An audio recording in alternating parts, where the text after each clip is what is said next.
আসসালামু আলাইকুম।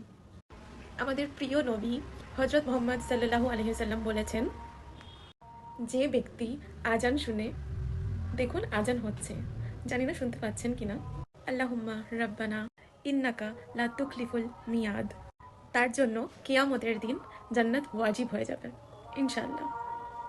সুবহানাল্লাহ, কত সুন্দর তাই না? আলহামদুলিল্লাহ, আজান শেষ হয়ে গেছে।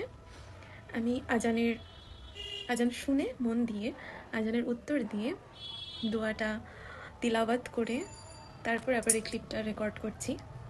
হোপফুলি আপনারা সকলে চেষ্টা করবেন আজানের সময় কারোর সঙ্গে কোনো রকম কথোপকথনে না জড়িয়ে মনোযোগ সহকারে আজান শুনে, আজানের প্রপারলি উত্তর দিয়ে, জবাব দিয়ে, তারপর এই দোয়াটা তিলাওয়াত করে তারপর আজান শেষে পুনরায় যা খুশি তাই করার। আমার এবং আমার পরিবারের সমস্ত সদস্য, আত্মীয় স্বজন, বন্ধুবান্ধব সকলের জন্য দোয়া করবেন। আল্লাহুম্মা বারিক। আসসালামু আলাইকুম।